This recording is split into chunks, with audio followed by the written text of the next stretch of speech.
Bila dah rekod, Cikgu Fitri mula Baik, bismillahirrahmanirrahim.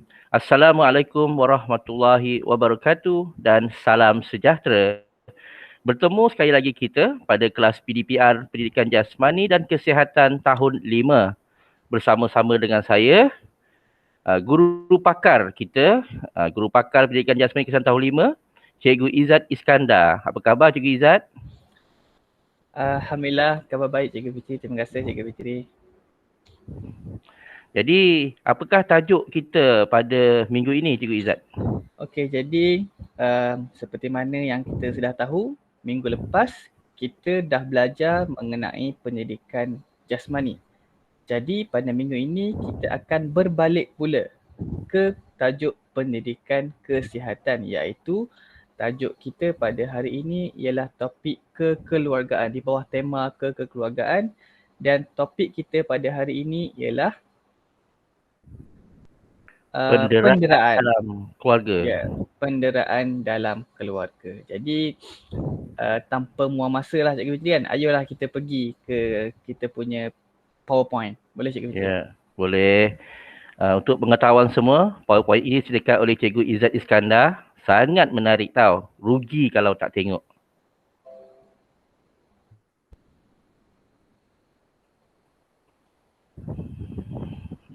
Jadi untuk tajuk ini, unit 11, tema kekeluargaan di bawah tajuk penderaan dalam keluarga. Ya, satu tajuk atau topik yang menarik untuk kita bincangkan pada minggu ini. Jadi murid-murid boleh lihat buku teks, muka surat 84 dan 85. Baik, objektif dan kriteria kejayaan kita pada minggu ini. Objektif kita pada minggu ini ialah pada akhir pengajaran dan pembelajaran, murid dapat mengaplikasikan kemahiran berkata tidak kepada penderaan dalam keluarga. Cikgu Izzat, apa pula kriteria kejayaan kita? Jadi kriteria kejayaan pada akhir pengajaran dan pembelajaran, murid, maknanya awak lah, dapat menyatakan sekurang-kurangnya 2 contoh penderaan dalam keluarga. Nanti kita tengok apakah contoh-contoh, apakah bentuk-bentuk penderaan. Dan yang kedua, murid menyatakan sekurang-kurangnya 3 kepentingan menangani penderaan dalam keluarga. Pentingnya kita nak tangani, kita nak mengelakkan dari penderaan ni. Jadi apakah kepentingannya, kita akan tengok akhir nanti. Katakan tidak. Katakan tidak itu adalah kita punya OP, objektif pembelajaran. Cikgu Fitri, jadi sebelum kita mula, saya rasa eloklah kita tengok dulu video ni. Boleh Cikgu Fitri? Boleh. Video ni diciptakan khas oleh Cikgu Izzat.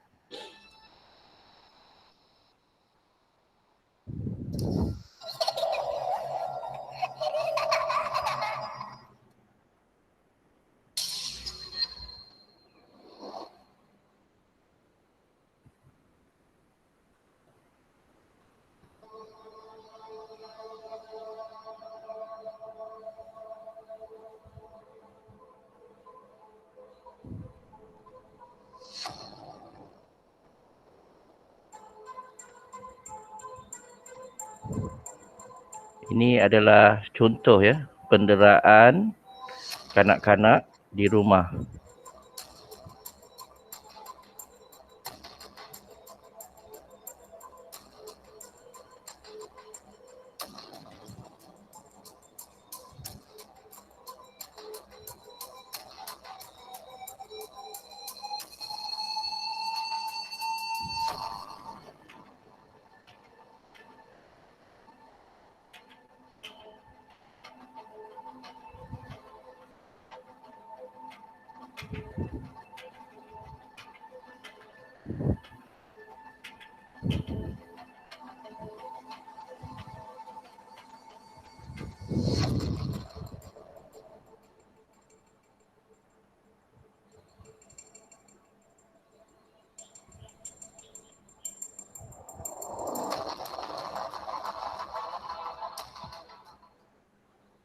Jadi Cikgu Fitri, apakah rumusan daripada video ni Cikgu Fitri? Jadi sebenarnya yang kita lihat pada video tadi, bahawa penderaan kanak-kanak ni adalah berleluasa di Malaysia sebenarnya. Cuma mungkin kita tak tahu. Mungkin ia berlaku di sekitar kita. Mungkin di rumah kita juga. Jadi sama-samalah kita belajar pada hari ini bagaimana kita untuk mengelakkan dan menangani penderaan dalam keluarga. Terutamanya atau khususnya kanak-kanak. Okey, Cikgu Fitri, terima kasih. Okey. Jadi seperti mana yang kita boleh nampak ini adalah contoh keratan akhbar, iaitu kes penderaan kanak-kanak. Boleh tengok tu kan, dera budak sampai mati, angkara dendam. Kita tengok, bapa keparat, paksa anak 7 tahun suntik dadah dan mati disepak kekasih ibu. Ini adalah contohlah kita boleh nampak kes-kes yang dilaporkan, iaitu berkenaan dengan penderaan kanak-kanak. Kalau kita tengok konteksnya semuanya penderaan kanak-kanak dalam konteks keluarga. Itu dirotan oleh bapa tiri, itu oleh bapa, itu oleh kekasih ibu. Jadi kita akan tengoklah apa yang berlaku sebenarnya. Jadi seterusnya, kita silakan. Okey, seterusnya berdasarkan tajuk kita, apakah definisi atau pentakrifan penderaan kanak-kanak? Jadi penderaan kanak-kanak ni boleh didefinisikan sebagai perbuatan atau perlakuan zalim yang dilakukan kepada golongan kanak-kanak yang berusia kurang daripada 18 tahun ke bawah. Jadi kanak-kanak yang berusia 18 tahun ke bawah masih lagi diiktiraf sebagai kanak-kanak dan perlakuan zalim kepada golongan ini dikira sebagai penderaan kanak-kanak. Okey, jadi jangan ingat dah sekolah menengah tu masih dianggap remaja. Memang betul. Tetapi ia masih dikategorikan sebagai kanak-kanak. Dan penderaan boleh berlaku secara fizikal, mental dan emosi. Okey. Baik. Penderaan dalam keluarga. Mungkin Cikgu Izzat boleh terangkan apa itu penderaan mental, fizikal dan juga emosi. Jadi macam Cikgu Fitri cakap tadi, penderaan ni dia boleh berlaku secara 3 aspek ni, fizikal, mental dan juga emosi. Okey, secara fizikal ni kan, penderaan fizikal maksudnya ada touch, maksudnya ada sentuhan, perbuatan yang mendatangkan kecederaan dan trauma. Contohnya rotan yang keterlaluan, contohnya pukul, menampak, menumbuk, menyepak. Jadi itu adalah contoh-contoh penderaan secara fizikal. Jadi benda tu boleh mendatangkan kecederaan. Contohnya patah, retak, lebam.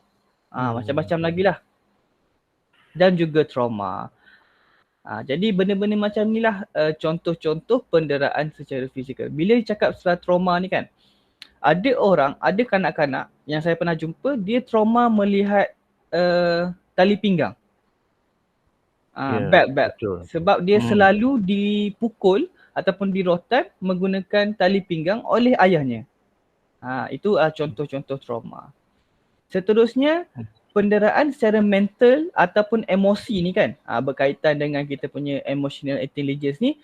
Contohnya seperti penolakan, maksudnya dia tidak diterima. Itu dia ditolak, denied. Ataupun pengasingan, dia diasingkan. Contohnya dalam konteks emosi ni, okey, dia asingkan. Okey, anak ini yang anak yang saya sayang, ini anak yang tidak disayang. Jadi itu adalah contoh penderaan dia. Seterusnya, penderaan secara menakutkan. Takut menakutkan. Contohnya kan, sikit-sikit nak ugut itu, ditakut-takutkan. Ataupun sikap tak ambil cakna, sikap tak ambil peduli. Dia tak peduli pun. Makan ke tak, mandi ke tak, belajar ke tak, sekolah ke tak, dia tak ambil peduli pun. Dan yang terakhir, sikap merasuah fikiran. Dia rasuah fikiran untuk buat benda yang tak baik, yang tak elok. Jadi ini adalah contoh-contoh penderaan secara mental ataupun emosi. Baru saya tahu. Terima kasih Cikgu Izzat. Kalau tidak saya tak tahu. Okey, seterusnya penderaan mental. Seperti mana yang Cikgu Izzat sebutkan tadi. Mental, okey, atau emosi. Ini adalah contoh-contoh yang Cikgu Izzat dapatkan daripada Public Health Malaysia. Antara contoh-contohnya, mudah sebab dan menangis dalam perbalahan kecil, perlu diyakinkan berulang kali, rasa takut tanpa sebab, sering menyorok perasaan mereka. Ini selalu kita boleh lihat di sekolah kalau murid itu senyap aja. Okey. Selalu rasa tidak sempurna ataupun merendah diri, ya, di mana murid-murid ini rasa rendah diri, tidak berkeyakinan, ya, bila kita tanya kadang-kadang dia tak menjawab dan sebagainya. Sukar untuk bertenang dan selalu meminta maaf tanpa sebab. Okey, berdasarkan pengalaman saya di SK Bukit Canggang, seperti mana Cikgu Izzat sebut tadi, trauma apabila melihat rotan. Tengok rotan aja dia dah takut. Sebenarnya apa yang Cikgu Izzat sebutkan tadi tu memang benar. Tengok rotan je dah takut, dah menyorok dan sebagainya. Betul tu Cikgu Fitri. Jadi seterusnya, ini adalah cara kita untuk meminta bantuan menangani penderaan. Contoh, katakanlah konteksnya kita kena dera. Jadi apa yang patut kita buat? Jadi kita ada 4 cara kat sini. Yang pertama, laporkan kepada ibu, bapa atau ahli keluarga yang lain. Sebab tu kita tak cakap ibu bapa. Kita sebut ibu dan bapa. Sebab apa? Katakanlah kita didera oleh bapa, kita laporkan kepada ibu. Tapi kalau ibu pun tak boleh juga, kita lapor pula kepada ahli keluarga yang lain. Contohnya kakak ke, abang ke, pakcik ke, makcik ke, atuk ataupun nenek. Jadi sebab itulah kita sebut laporkan kepada ibu, bapa. Bukannya ibu bapa, kita sebutkan ibu pun boleh, bapa pun boleh. Bergantung kepada konteks masing-masing. Seterusnya, kalau tak jadi apa juga, semua orang bersepakat, kita laporkan pula kepada guru. Boleh laporkan. Kalau pergi ke sekolah, boleh laporkan kepada kaunselor sekolah. Macam kita tahu kan, kita ada 2 orang cikgu kaunseling dekat sekolah. Siapa cikgu kaunseling tu, Cikgu Fitri? Tentu murid-murid kenal kan, iaitu Ustaz Badrul Hisham dan juga Cikgu Masirah. InsyaAllah kedua-dua guru ini boleh membantu murid-murid jika berlakunya penderaan dalam keluarga. Jadi kita boleh laporlah. Kalau tak selesa nak bercakap dengan guru kaunseling, boleh laporkan juga kepada guru kelas. Dan kalau tak boleh juga, boleh laporkan kepada mana-mana guru yang awak selesa. Jadi benda-benda macam ni kita tak nak berlaku dan kita mestilah menangani dengan melaporkan kepada orang-orang yang betul. Kalau kat guru pun tak selesa, kita boleh laporkan pula kepada jiran dekat kita punya orang rumah sebelah ke, rumah depan ke. Betul tak Cikgu Fitri? Betul, saya setuju tu. Okey, dan jadi yang jika tak betul sekali Zat. Dan yang terakhir, laporkan kepada pihak berkuasa seperti polis ataupun pegawai di Jabatan Kebajikan Masyarakat JKM. Kita boleh laporkan kat JKM ni dengan membuat panggilan. Kita ada hotline dia, iaitu talian no ataupun talian kasih. Jadi ini adalah cara-cara daripada step dia macam mana kita nak melaporkan. Mula-mula dekat family, tak jalan cikgu, tak jalan jiran, tak jalan polis dan pegawai di JKM. Okey, Cikgu Vijay nak tambah? Betul tu. Saya rasa penerangan tadi betul. Jadi jangan risau, insya-Allah sekeliling kita boleh membantu kita untuk bersama-sama menangani penderaan dalam keluarga. Betul. Okey, mari kita saksikan video yang kedua yang memaparkan kejadian benar ya. Ini kejadian benar penderaan dalam keluarga. Ini pula mengenai kes dera kanak-kanak 10 tahun oleh ibu bapa sendiri. Kanak-kanak itu diratai pada leher dan dikunci pada tonggas dan ditinggalkan di dapur rumah. Berikutan itu, polis menahan sepasang suami isteri di Indramayu Kuantan Ahad semalam.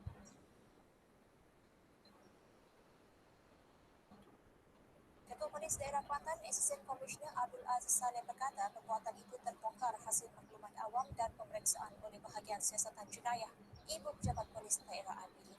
Ketika dijumpai, kanak-kanak tersebut hanya memakai seluar tanpa baju, terbaring, tidak sedarkan diri. Polis kemudian menghubungi Hospital Tengku Afwan Afzan HTAA untuk membawa mangsa mendapatkan rawatan kesan kecederaan pada bahagian leher akibat dirantai. Difahamkan kanak-kanak malam itu hanya tidak ke sekolah semalam dan papanya yang merupakan anggota tentera yang bertugas di Kem 10 Jalan Gampang dipercayai bertindak di luar batasan dengan menghukum anaknya itu. Pasangan suami isteri berusia di kurungan 30-an itu direman seminggu.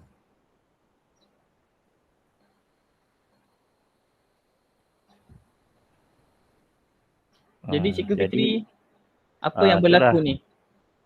Jadi ini pentingnya untuk kita bersama-sama menangani penderaan dalam keluarga. Jadi ini penderaan ini telah berlaku pada sebuah keluarga dan jiran yang melihatnya telah pun membuat laporan polis, dan apabila pihak polis datang ke rumah tersebut, inilah seperti mana yang kita lihat. Kita juga sebenarnya perlu prihatin. Ya, jangan sampai kita tunggu kanak-kanak ini meminta bantuan. Kalau kita terlihat, ternampak atau terdengar penderaan kanak-kanak di persekitaran kita, cepat-cepatlah kita laporkan kepada pihak berkuasa. Betul Cikgu Fitri. Kesian tengok kena ikat di leher dan di tonggas tu. Maknanya penderaan ini sebenarnya wujud di Malaysia.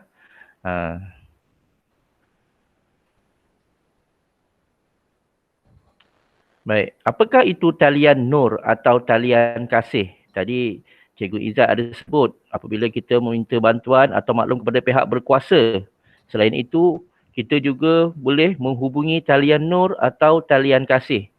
Baik, talian nur atau talian kasih ini merupakan pusat panggilan kerajaan yang mengendalikan panggilan orang ramai berhubung perkara kebajikan dan masyarakat seperti penderaan, bantuan kebajikan, keganasan rumah tangga, pembuangan bayi dan mendapatkan khidmat kaunseling.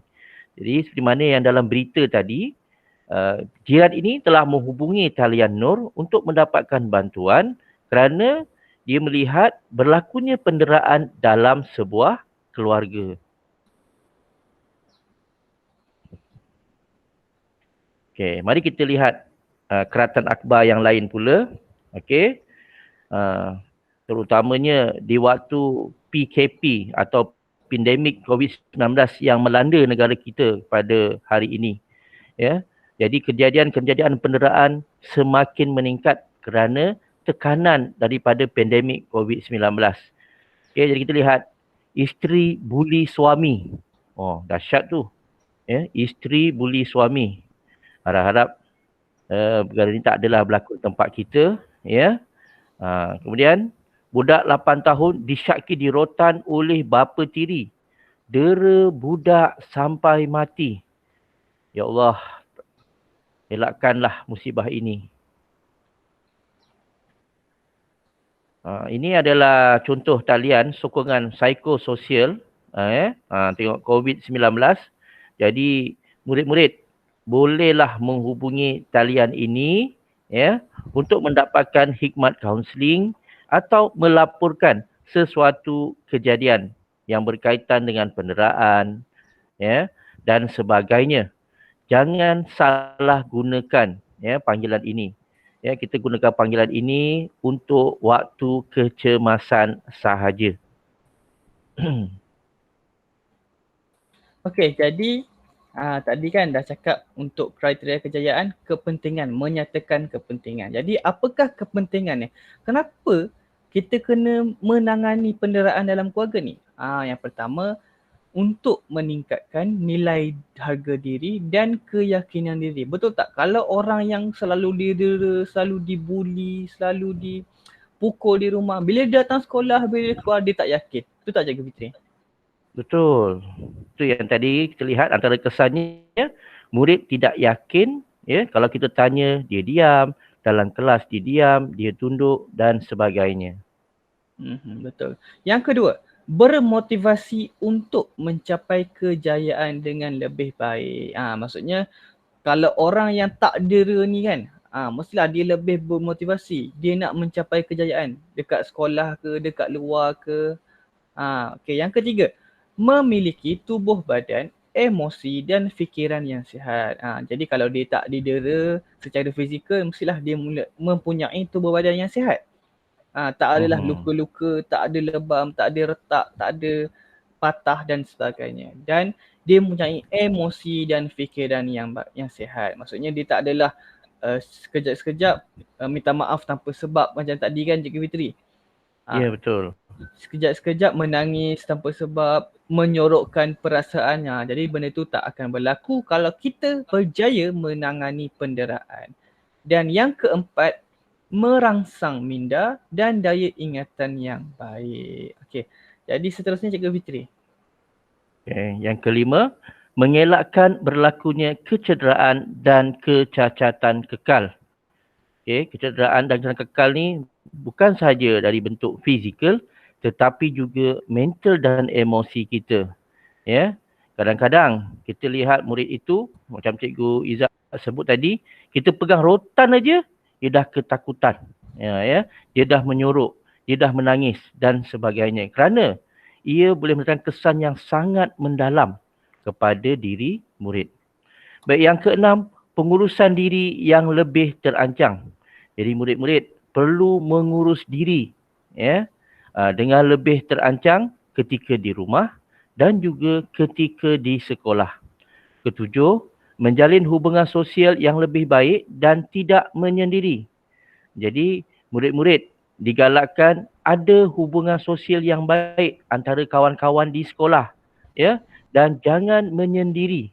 Murid-murid yang menyendiri inilah yang selalunya kita bimbang. Kita tahu murid yang bersendirian, tak ada kawan, ini mungkin adalah murid-murid yang mungkin ada masalah sama ada di rumah atau di sekolah. Dan yang ke-8, membentuk sikap bersabar dan bertolak ansur.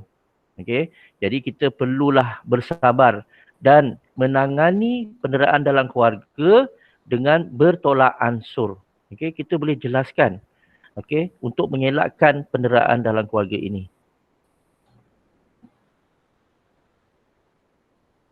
Okey, katakan tidak kepada penderaan. Okey, nampak tangan tu.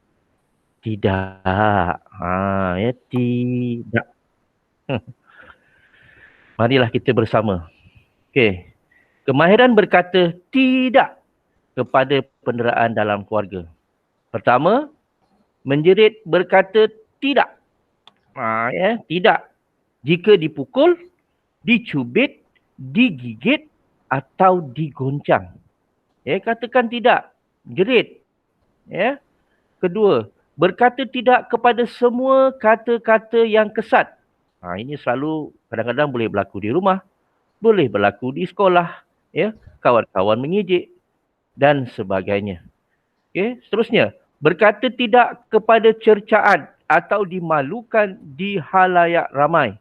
Ini yang saya lihat kadang-kadang ada berlakunya di sekolah, berlaku ejek mengejek, sebab itu kadang-kadang bila ejek mengejek berlakulah pergaduhan, pertengkaran, ada yang mengamuk dan sebagainya. Okey, seterusnya Cikgu Izzat. Okey. Seterusnya nombor 4 Cikgu Fitri. Ya. Jadi berkata tidak kepada semua aktiviti buli. Jadi sebarang aktiviti buli, membuli ni kita katakan tidak. Kita cakap terus terang, tak suka dibuli, tak nak membuli dan sebagainya. Dan yang terakhir, sama juga macam Cikgu Fitri cakap, berkata tidak kepada sebarang ejekan. Sama ada ejekan secara fizikal ke, secara mental ke. Jadi kita semua katakan tidak supaya benda ni tak berleluasa. Jadi kita boleh tengok ni gambar ni kan. Katakan tidak tangan macam tu. Stop child abuse. Jadi kita kena hentikan sebarang penderaan. Terutamanya penderaan kanak-kanak. Tangan ni macam ni Cikgu Fitri. Macam ni ke macam ni Cikgu Fitri? Sebenarnya boleh. Yang penting Ini bermaksud tidak. Rapat boleh, buka pun boleh. Okey, Cikgu Fitri. Okey, rumusan PDPR kita pada hari ini. Sebenarnya saya telah maklumkan pada awal pengajaran kita, penderaan kanak-kanak boleh didefinisikan sebagai perbuatan atau perlakuan zalim yang dilakukan kepada golongan kanak-kanak yang berusia kurang daripada 18 tahun. Penderaan boleh berlaku secara fizikal, mental dan emosi. Laporkan segera jika terlihat atau terdengar penderaan kanak-kanak atau penderaan dalam keluarga. Dan jangan lupa aplikasikan katakan tidak kepada semua bentuk penderaan kanak-kanak. Okay, Cikgu Izzat nak tambah sikit? Saya rasa dah cukup lah. Dah cukup dah apa yang Cikgu Fitri cakap tadi. Jadi ini adalah rumusan kita, apa yang kita dah belajar hari ini. Kita dah belajar kan pasal apa itu penderaan kanak-kanak. Kita dah belajar apakah bentuk penderaan secara fizikal, mental dan emosi. Dan kita cakap lah bagaimana kita nak menangani penderaan dalam keluarga. Dan yang terakhir kita belajar tadi, macam mana kita nak katakan tidak kepada semua bentuk-bentuk penderaan. Jadi sekian, terima kasih. Jadi itu sahajalah PDPR kita pada hari ini. Tak panjang, tak pendek. Okey, jadi Cikgu Fitri, kita kembali. Okey, jadi jangan lupa selepas ini saya akan berikan Google Form. Sila lihat rakaman video ini. Okey, sila tekan like. Okey, seperti biasa sila tulis nama dan juga kelas pada ruangan komen di bahagian bawah, ya, menunjukkan kamu telah pun melihat video ini, dan kamu kena lihat video ini sebelum menjawab kuis yang saya berikan. Okey, berdasarkan pengalamannya lepas, ada murid yang tidak melihat kuis, hanya terus menjawab kuis. Bila jawab, itu yang ramai yang tidak mendapat markah penuh. Betul tu Cikgu Fitri. Jadi jangan lupa mesti tonton dahulu video. Sebab tu kita buat video ni, sebab tu kami rekod video ni supaya kamu dapat penerangan yang lebih jelas. Bukannya terus bagi soalan, terus jawab. No. Video ni tak panjang pun, jangan risau. Jadi kita pun tak nak panjang-panjangkan Cikgu Fitri. Ya, betul. Okey, jadi itu sahaja daripada kami. Kita akan berjumpa lagi pada minggu hadapan dalam topik pendidikan jasmani pula. Jadi daripada saya, terima kasih banyak Cikgu Fitri kerana bersama dengan saya dalam kelas pendidikan kesihatan pada kali ini. Okay, terima kasih Cikgu Izzat. Jadi insyaAllah kita akan bertemu lagi pada minggu hadapan. Jumpa lagi. Assalamualaikum. Bye-bye Cikgu Fitri.